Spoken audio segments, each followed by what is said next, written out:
e não havia comigo animal algum, senão aquele em que eu estava montado. E de noite saí pela porta do vale, para a banda da fonte do dragão, e para a porta do monturo, e contemplei os muros de Jerusalém que estavam fendidos, e as suas portas que tinham sido consumidas pelo fogo. Oremos assim. Pai querido, eterno Deus, Senhor, eis aqui o teu povo e esta é a tua palavra. Palavra que vem dos céus para a nossa vida, Senhor. Nesse momento, Pai querido, eu me faço diante de ti, Pai. Me coloco na tua presença como instrumento, Senhor, a ser usado nesta noite. E que cada um aqui presente possa fazer a mesma coisa. Colocar a mente e o coração diante de ti. Para que possamos ouvir, não apenas ouvir, mas entender a tua palavra. E mais do que entender, que a partir de amanhã, desta noite ainda, possamos fazer a aplicação real do que é a tua palavra para nós. Assim nós oramos e te agradecemos. No nome que é sobre todo nome, nome poderoso de Jesus. Aquele que crê, diga amém. Glória a Deus. Podem sentar em nome de Jesus. Louvado e exaltado seja o nome do Senhor. Irmão, nós estamos aí numa série do livro de Neemias, e falando a importância que esse livro tem para a nossa vida, quando olhamos ele da maneira certa, da maneira correta.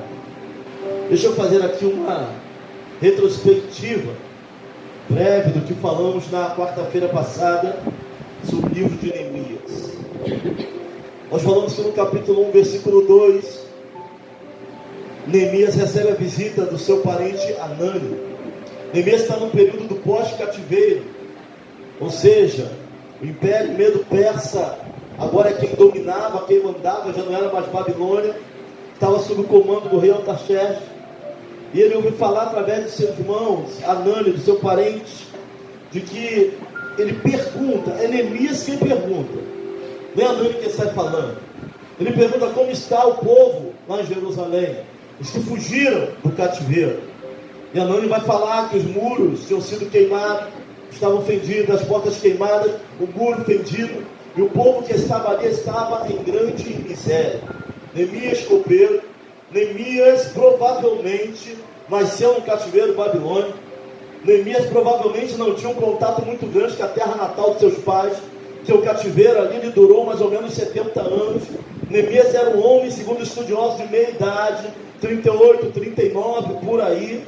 Então alguém que não estava em Jerusalém, mas alguém que coloca no coração de ir lá e colocar os muros no lugar, os portões no lugar.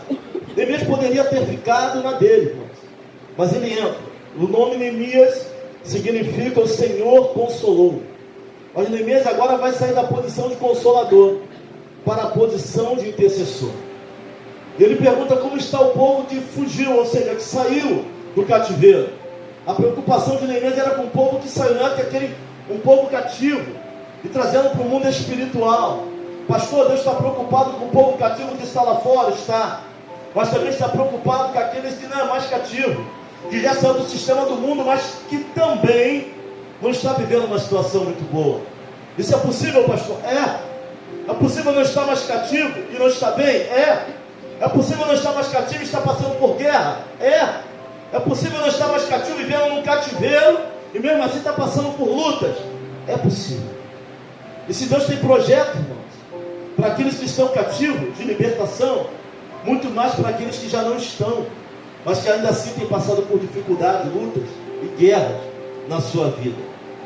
Neemias vai dizer no versículo 4, que quando ele ouviu essas coisas ele chorou, ele passou dias se lamentando, jejuando ao Deus dos céus. E vamos aprender aqui com Neemias, que independente das crises, das lutas, das dificuldades que nós viemos a passar, das notícias ruins, e não temos que temer maus rumores, irmão. Olha para alguém e fala assim: eu não temo maus rumores. Fala para ele: não temo. Deus é poderoso. Independente disso, Neemias vai orar, Neemias chora, Neemias esteve chorando, Neemias fica angustiado, e alguns vão até dizer que Neemias quase entra à beira de uma depressão. Mas ele vai fazer o quê? Vai buscar o Deus dos céus. Então isso me ensina que independente daquilo que vivemos, estejamos vivendo, nós precisamos buscar o Deus dos céus. Sabe, o nosso Deus não pode ser refém de estarmos bem para adorar o nome dele. Está passando por dificuldade, ora. Está passando por guerra, adore. Está passando por luta, busque o nome do Senhor. Mas não fique prostrado. Se não é barganha, não é adoração. Hoje eu estou com vontade de cantar, porque tudo foi bem na tua vida. E quando não for bem, você deixa de louvar? Hoje eu estou com vontade de pregar, porque tudo está sendo bem. Hoje eu estou feliz, recebi uma bênção, estou com vontade de pregar. E quando o negócio ficar ruim, tu vai fazer o quê? Aí a barganha não é adoração. Adoração é em qualquer circunstância. Independente da guerra, independente da luta, da crise, da notícia ruim, precisamos buscar ao Deus dos céus. É o que alguns ainda não entenderam. Livro de Neemias me ensina isso. As pessoas passam por lutas e deixam de vir para a igreja. Passam por lutas, deixam de orar. Passam por lutas, deixam de adorar. Passam por guerra, deixam de buscar a Deus. Ou seja, é o momento que nós temos que buscar a Deus. Estamos em guerra, povo de Deus. Sabe, na década de 90, as pessoas estavam tentando nos convencer e pregando que nem tudo é espiritual, e não é errado. Então algumas doenças são psicossomáticas. Ou seja, começam na mente e explodem no corpo. Mas só que o que fizeram de lá para cá? Tiraram toda a culpa do inimigo. Mas a Bíblia vai dizer que ele é pecador, ele peca desde o início. E ele tem sim sua parcela de culpa em tudo aquilo que estamos vivendo. Mas tiraram a culpa dele por completo.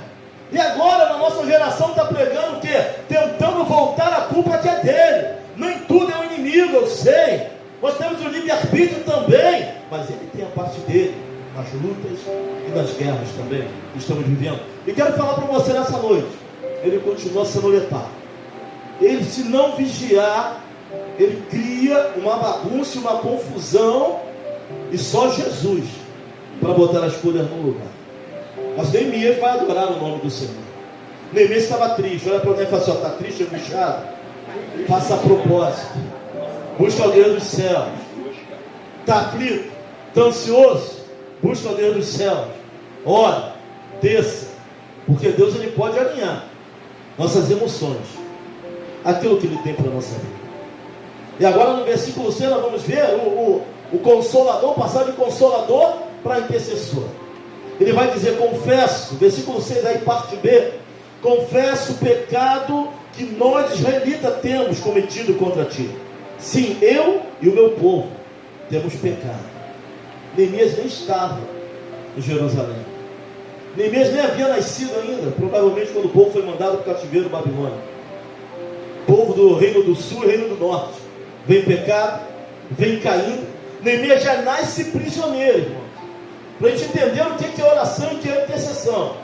Na oração e intercessão não tem lugar para egoísmo. Na oração e na intercessão não tem lugar para levarmos as coisas para o lado pessoal. Quem leva tudo para o lado pessoal nunca vai conseguir ser um intercessor. Neemias nasce preso no cativeiro. Ele vê agora a libertação. Agora é um outro rei que se levanta. Mas na oração dele ele vai dizer: nós temos pecado. Ele se coloca no lugar de todo aquele que pecou. Ele se coloca no lugar e na brecha para orar por pessoas que ele talvez nem tenha conhecido. Mas o povo pecou, desagradou a Deus e foi parar no cativeiro babilônico. E ele está pedindo perdão, se colocando no lugar. Nós pecamos.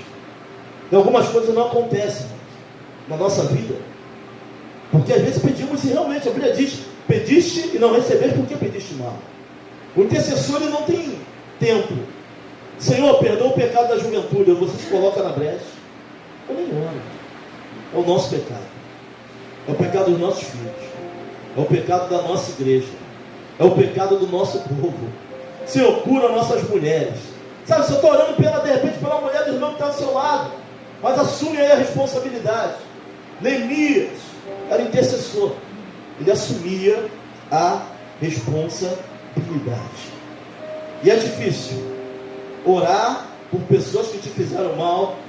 É difícil orar por aqueles que te aborreceram. Mas o fato é: se a guerra é de dentro da tua casa, a guerra é tua. Se a guerra é do teu filho, a guerra é tua. Se a guerra é da tua esposa, a guerra é tua. E não adianta querer achar que não é, porque você vai passar as dores dessa guerra. Então é melhor assumir a responsabilidade. Olha para alguém, para o intercessor que está do seu lado e fala assim: intercessor, assume a responsabilidade. A guerra é sua.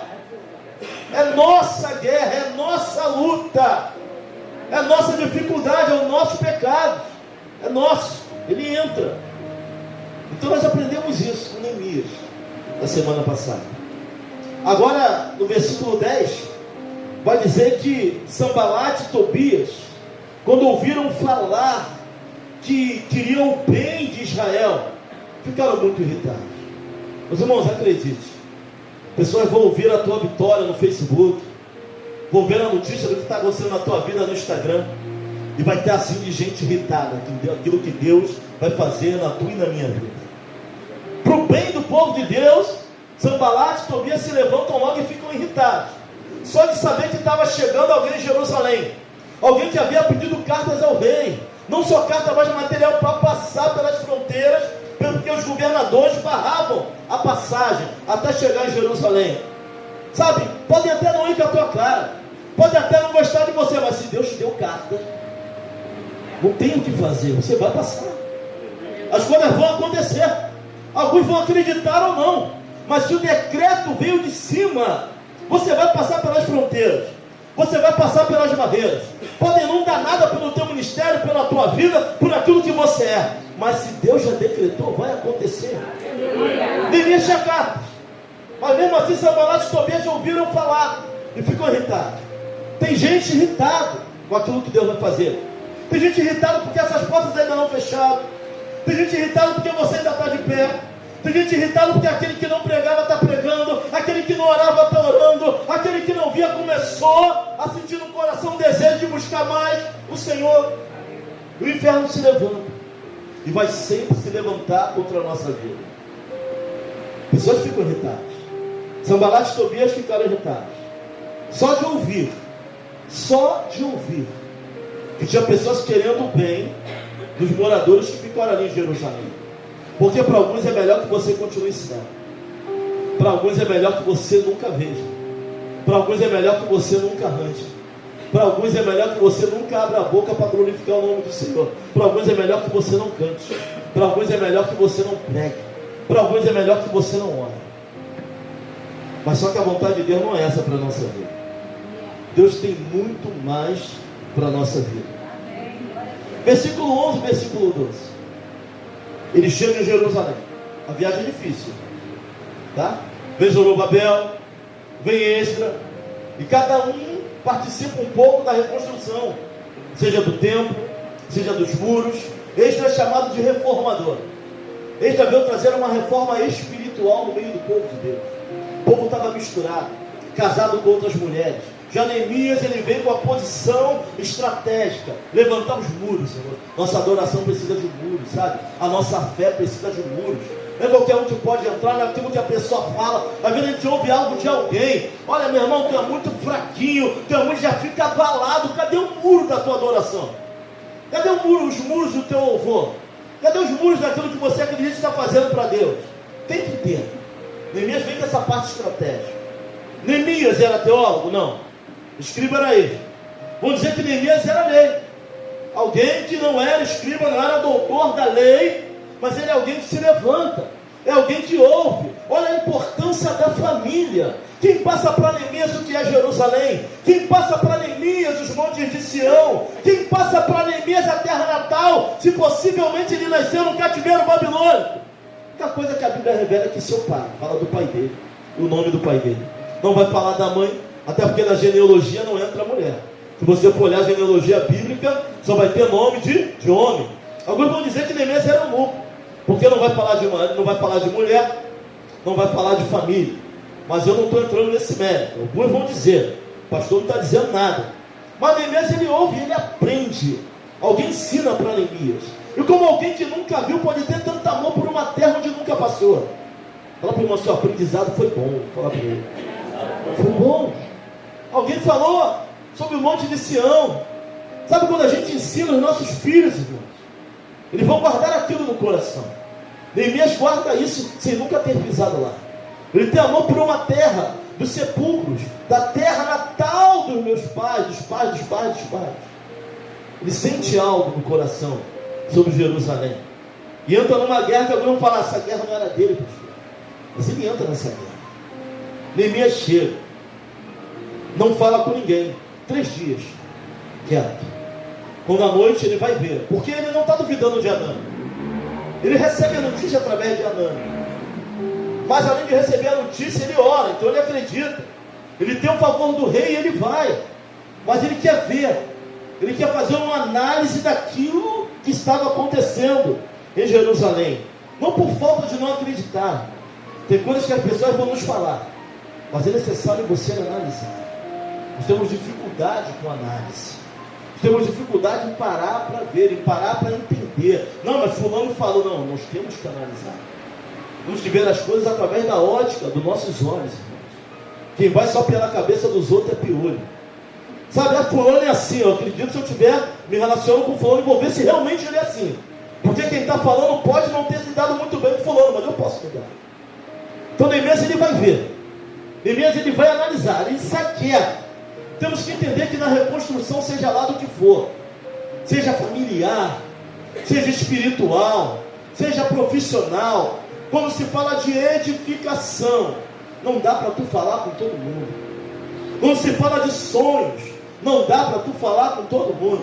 Ele vai o que? Ele vai separar alguns amigos. Ele não vai sair de dia, ele vai sair de noite. Ele vai observar o muro. Ele vai observar o portão. Até então, ele não tinha reunido o pessoal, não. Ele chega de Jerusalém e fica 3 dias observando. Sabe, melhor do que falar. Não é observar para sair falando por aí, não, mal não. Ele está observando para fazer algo bom. Ele não fala para ninguém o que Deus tinha colocado no seu coração. Sabe, está na hora de nos calarmos um pouco. Está na hora de pararmos de falar a todo momento. Sabe, a Bíblia vai dizer que nós temos que nos assentar na mesa dos conselheiros. Mas falar questões para quem não pode te ajudar não adianta. Ele vai chamar alguns amigos. Ele vai sair de noite. E ele vai olhar os muros, estavam fendidos. As portas, sim, estavam queimadas. Mas o problema é que nós não fazemos análise da situação. Sabe, para edificação vamos ter que aprender a analisar. 1 Coríntios 11, a partir do versículo 28. Nós usamos esse texto todo o tempo para a Santa Ceia do Senhor. Examine-se, pois, o homem a si mesmo, e assim coma o pão e beba o cálice. Pois quem come e bebe sem discernir o corpo, come e bebe juízo para si. Eis a razão porque alguns dentre vós, muitos são fracos e doentes, e não poucos que dormem, sem nenhum discernimento. O próprio vai falar, temos que fazer uma autoavaliação. E pior do que avaliar a situação é a autoanálise. Ah, irmão, mas fácil olhar para os outros do que olhar para nós. Quer edificar algo? Faça uma autoanálise de quem você é. Faça uma autoanálise de como você tem se portado diante de Deus. Faça uma análise da tua performance, o teu histórico. Faça uma análise. Se tu não tem um histórico de desistência, se tu não tem um histórico de altos e baixos na presença do Senhor. Estamos falando aqui de edificação. Edificar é construir. Mais difícil do que edificar é reedificar. É colocar no lugar aquilo que um dia foi e hoje não é mais. Se edificar já é complicado, tu imagine você não ser mais do que um dia foi e ter que colocar as coisas no lugar. Se a autoanálise não tem edificação e nem reedificação, porque para colocar aquilo que um dia foi e está derribado, para colocar aquilo que um dia foi e hoje está queimado, temos que fazer uma autoanálise da situação de quem nós somos. Como ajudar alguém se tu não consegue nem se ajudar? É muito mais fácil criticar alguém, porque na autoanálise você entra em xeque. Na autoanálise que nós vamos fazer, pastor, eu quero edificar o meu lar. A pessoa erra, mas você também erra. A pessoa está cometendo erro, mas você também está. E se cada um se analisar, em vez de ficar apontando para o outro, fica mais fácil resolver a situação. Sabe, para aqueles que pretendem edificar ou reedificar algo na sua vida, o primeiro passo é não levar para o lado pessoal. Orar, vigiar e fazer uma análise da situação, irmãos. Talvez a situação esteja bem pior do que você pensa. E talvez não seja tão ruim assim. Mas precisamos analisar aquilo que estamos fazendo. Eu vim fazer uma retrospectiva da minha vida como servo, sacerdote e como pastor. E orando, Senhor, o que está faltando em mim, Senhor? Sabe, porque algumas situações são trágicas, irmãos. A gente aqui ainda não fez uma análise a respeito. Precisamos fazer uma análise.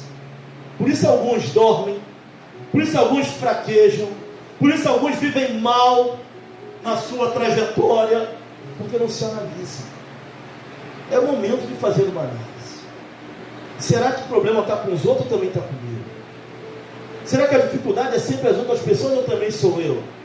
Será que a questão da minha casa, de repente, não é um pouco de compreensão para edificar novamente aquilo que foi derrubado? Será que a questão ministerial talvez não seja amadurecer? Uma análise. Sabe, às vezes estamos caminhando muito bem e de repente vem uma coisa que nos entristece.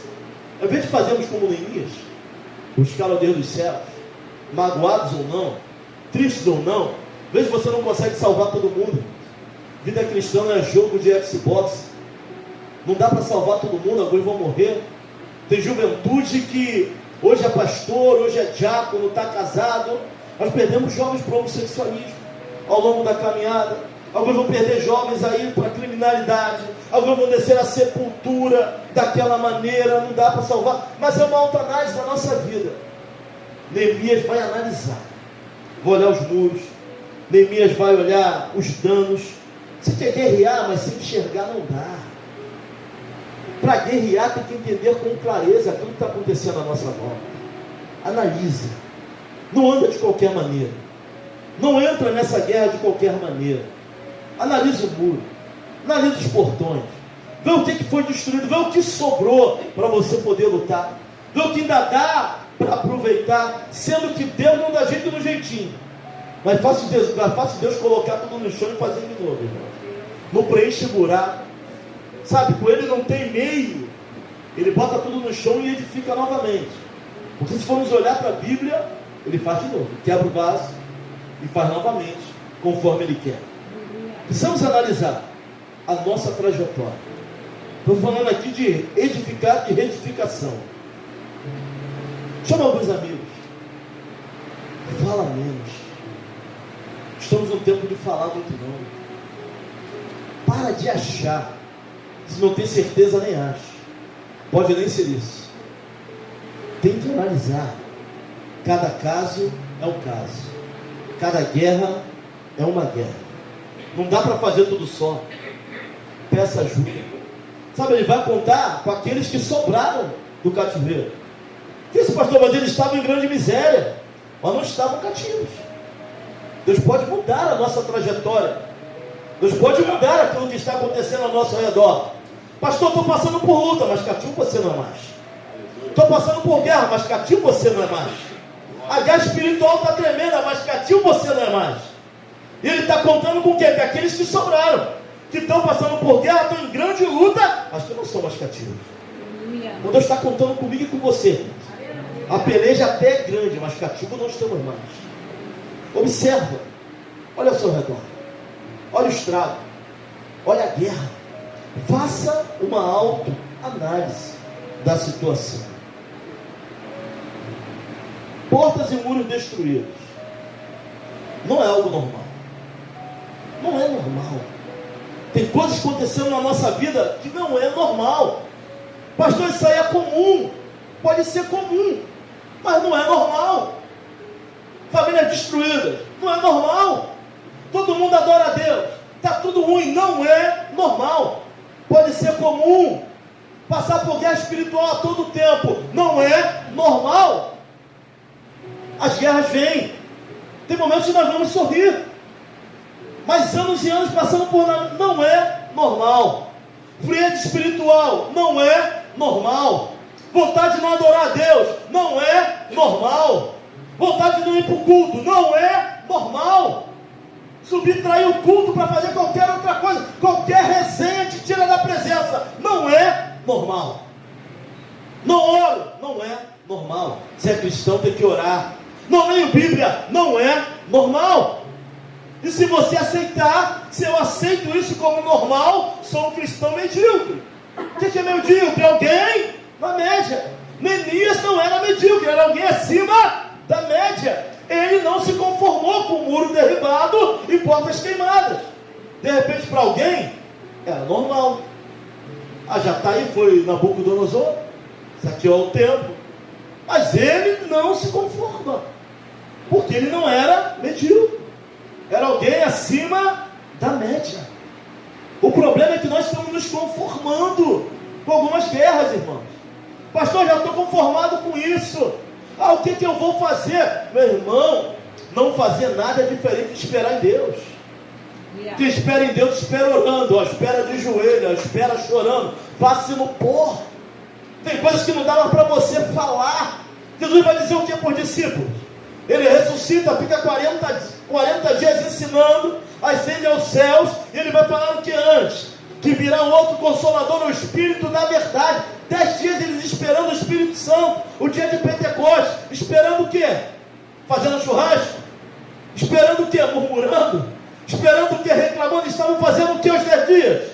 Orando. Isso é esperar em Deus, irmão. Agora, não fazer nada é diferente de esperar em Deus. Tem muita gente não fazendo nada, dizendo que está esperando em Deus. Não é normal um culto de oração não estar cheio. Não é normal. Pessoas não levantarem para estudar na escola bíblica. Para crente não é normal. Pode ser comum para o mundo. Para o crente nominal, mas para quem serve a Deus e teme a Deus, não é normal. Subtrair a Santa Ceia para fazer qualquer outra coisa, não é normal. Santa Ceia não é um rito qualquer que nós inventamos. É ordenança, está na Bíblia. Não é normal. Estamos vivendo coisas como se fossem normais, mas não é normal. Não é normal. Pastor, é muita luta, irmão. Sabemos de onde viemos, mas sabemos em que nós cremos. Quem nos tirou do lamaçal de pecado é poderoso para cumprir a obra que Ele começou. Então estamos vivendo questões hoje que não é normal. Estamos ficando medíocres, como a grande maioria, na média, achando que aquilo que é normal, que é comum, é normal. Pode até ser comum, mas não é normal. Minha casa vai ser um pedacinho do céu, para a honra e glória do Senhor. Tem guerra, tem luta, de vez em quando a chapa esquenta, mas o comum, eu estou bem com a minha esposa. Isso é o comum. Tem que ser comum. Tem que ser o normal, e o normal tem que ser aquilo comum na nossa vida. Não é normal. Não aceite. Seja alguém como Neemias, acima da média. Para onde você vai, te apose. Isso aí já é normal. Não, é comum. Não é normal. Tem coisas que são comuns, não são normais para aqueles que servem a Deus. Não posso aceitar como normal minha família destruída, frieza espiritual. Não é normal. Normal e comum é nós adorarmos o nome do Senhor. Isso é normal, mas olha o que estamos vivendo hoje em dia. Por causa do aumento da iniquidade e amor de muitos, esfriando. Momento do amor se esfriando. É comum. Para aqueles que servem a Deus, não pode ser. Temos que levantar a cabeça, irmãos. Neemias era alguém acima da média. Não era medíocre. Alguém que estava acima, muito acima da média. Muros, reporta para vigilância. Vigilância. Proteção. Ele sabia que tinha que levantar os muros. Porta vai apontar para a autoridade. Para que haja edificação, tem que ter vigilância, tem que ter oração, e tem que ter autoridade para fazer aquilo que Deus colocou sobre nossas mãos, e temos que usar as armas espirituais que estão à nossa disposição. Quer edificar algo que foi derribado, quer edificar algo que foi queimado, vai ter que se posicionar assim, vai ter que ter vigilância, vai ter que ter oração, e vai ter que ter a autoridade de Deus, e usar essa autoridade para a honra e glória do Senhor. Porque até isso alguns já perderam, gente. Autoridade em determinadas áreas da sua vida. Não conseguem mais usar. Quando nós não usamos, ficamos impotentes. Essa é a grande verdade. Mas Neemias vai nos ensinar que é necessário vigiar, que é necessário orar ao Deus dos céus, feliz ou triste, tudo indo bem ou tudo indo mal, isso não importa. É momento de orar. Ele pode, na alegria, trazer mais alegria, transformar o nosso lamento em vale, fazer a tristeza virar algo bom. Deus pode fazer todas essas coisas, mas é necessário usar a autoridade que nós temos para colocar no lugar aquilo que está fora. Neemias me ensina tudo isso. Neemias vai nos mostrar tudo isso, irmãos. Não é barganha, é adoração. Adoração em qualquer momento. Vivemos um momento difícil, como igreja na terra. Essas igrejas foram levar a sério a pregação do Evangelho. Não vão dar cheio, não. Mas o que Deus vai mandar para lá, as pessoas que irão para lá, são pessoas comprometidas com o Evangelho, para a honra e glória do nome do Senhor. Mas é o momento de levantar a cabeça, irmãos. Momento de não aceitar algumas questões. Momento de pregar a palavra como deve ser pregada. Momento de buscar a face do Senhor, sabe, animosamente. Assim como vai dizer Caleb e Josué. Ei, subamos animosamente. Onde todo mundo quer desistir, nós vamos avançar para a honra e glória do Senhor. Isso é para edificar. Quantos tem algo a edificar na sua casa, na sua vida? Amém. Tem que começar a vigiar. Tem que começar a segurar. Tem que começar a fazer análise. Olha os sinais. Olha aquilo que está à sua volta. Deus vai dar vitória. Deus pode ampliar a nossa visão. Mas olha a guerra que Neemias passa. Neemias está vigiando Deus que estava na fortaleza de Suzã. Deus que ele está servindo o rei, ele já estava vigiando. A oração dele a Deus dos céus foi o que deu força para quando chegasse em Jerusalém, encarar Sanbalate e Tobias, que se levantaram contra a obra, contra aquilo que Deus tinha na vida dele. Mas era um homem de oração. Tem coisas que Deus vai dar vitória lá na frente. Você vai começar a orar hoje. Tem coisas que guerras do ano que vem, que a vitória de 2025 virá em relação à tua oração em 2024. Tem guerra que você nem chegou lá e vai vencer hoje. Vai vencer ainda no ano de 2024, para a honra e glória do Senhor. Mas isso é para quem tem visão. Isso é para quem entende que é guerra e o que é batalha espiritual. Pastor, o que tem para mim é para 2025. Tua vitória lá vai depender da tua trajetória agora em 2024. Neemias ora e jejua ao Deus dos céus. Vou te convidar a orar e jejuar. Sabe, a guerra está difícil, faça propósito. Quantos estavam no propósito de Neemias? Uma igreja inteira? Seus amigos? Daniel ainda foi falar com seus amigos, né? Ainda tinha os amigos para orar por ele. Neemias, quem ora com ele? O propósito é de quem? Alguém espera o pastor levantar o propósito da Ivete? Está passando por guerra, nesse ponto, faça propósito. Comece a orar e jejuar você. Comece a fazer propósito com Deus você. Levanta a tua casa, teu marido, levanta a tua família, teus filhos em propósito. Para que Deus dê vitória. Para que haja decreto. Para que haja escassez, para que você passe por essas barreiras no mundo físico e no mundo espiritual. Mas vamos começar um propósito lá em casa. É guerra, é batalha, nem todo propósito que vai trazer aqui para a igreja não. Sabe, pastor, eu quero ser o campeão de campanha. Se prepara, vai ter muita luta na tua vida. Para ser campeão de campanha tem que ter, e quando não houver, tu vai inventar uma. Tem gente que não consegue viver sem uma luta. Tem gente que não consegue viver sem uma peleja. Quando não tem, ele inventa. Quando não tem, ele arruma, meu irmão. Haverá momentos de paz para nós, amém ou não amém? Somos guerreiros do Senhor, somos homens e mulheres de oração, mas eu creio e profetizo que haverá paz sobre a tua casa e sobre a tua vida. Haverá. Deus é poderoso também para isso.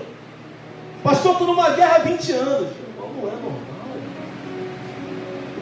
Deus vai vir outras guerras. Mas há 20 anos a guerra não é normal. Tem alguma coisa saindo aí. E nós não estamos analisando o que estamos fazendo. De repente estamos repetindo o processo. Vivendo as mesmas coisas. E sem se posicionar da mesma forma. Sem vigiar, sem oração e sem usar a autoridade que já nos foi dada. Até isso Deus já deu. Sabe, tem coisas que basta uma palavra tua para mudar.